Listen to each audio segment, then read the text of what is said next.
Frater, Bapak Ibu, saudara-saudari, anak-anak umat beriman yang terkasih dalam Kristus yang merayakan ibadat secara langsung di gereja maupun yang merayakannya secara live streaming di rumah.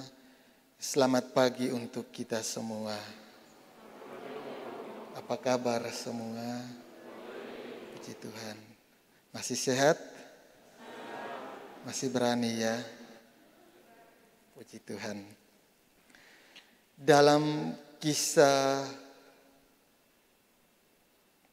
pengadilan, penganiayaan, penyaliban Tuhan kita Yesus Kristus, itu ada satu pernyataan Yesus yang menarik, yang harus kita renungkan dan kemudian kita amalkan, kita aplikasikan di sepanjang hidup kita berhadapan dengan situasi dunia saat ini.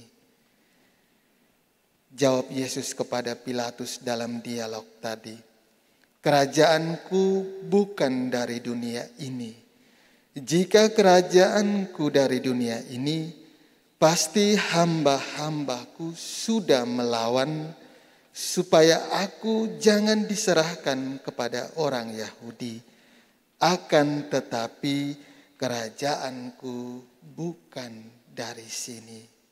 Maka di awal dialog tadi, ketika Petrus tidak sabar melihat gurunya dihina, dicaci maki dan dikhianati, dia mengambil pedang, memotong telinga Malkus.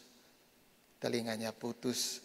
Lalu Yesus memerintahkan, "Sarungkanlah pedangmu itu." Dalam kenyataan hidup kita dewasa ini, seringkali Yesus dikatakan bahwa yang bertakhta di salib itu jin. Yesus bukan Tuhan. Dan orang Katolik itu menyembah berhala, kafir. Terhadap tuduhan-tuduhan palsu, tuduhan-tuduhan murah itu Yesus ingatkan kepada kita semua. Yesus tidak membutuhkan perlindungan dari kita. Kita belajar dari Maria, menyaksikan putranya dihina, dicaci maki, direndahkan, dipukul, dicambuk.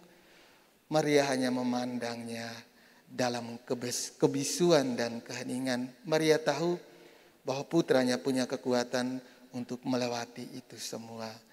Maka dalam dialog, dalam jawaban Yesus terhadap Pilatus tadi, Yesus tidak butuh. Ketika Yesus dihina, dicaci maki, dan lain sebagainya, Yesus tidak butuh untuk dilindungi oleh umat manusia.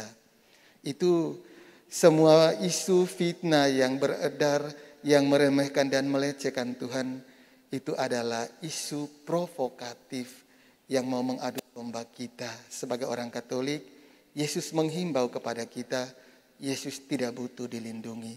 Yang Yesus inginkan dari kita, tinggal bersamanya, melakukan apa yang telah diperintahkan kepadanya.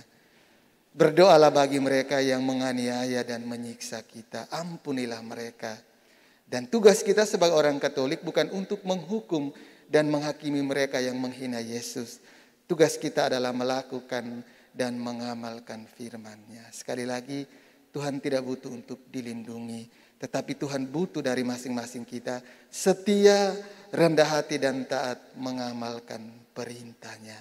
Oleh karena itu, sebagai orang Katolik kita harus bijaksana menanggapi setiap berita hoax yang berkembang di tengah dunia dewasa ini. Apalagi berhadapan dengan peristiwa yang terjadi pada hari Minggu yang lalu di Makassar, kemudian di Jakarta. Itu sebagai orang Katolik kita harus tenang, kita harus bijaksana menyikapi itu semua. Sekali lagi, Tuhan tidak butuh dilindungi oleh kita, karena Tuhan punya kemampuan yang sungguh luar biasa yang Tuhan inginkan dari kita. Belajar untuk setia padanya dalam situasi dan keadaan apapun. Semoga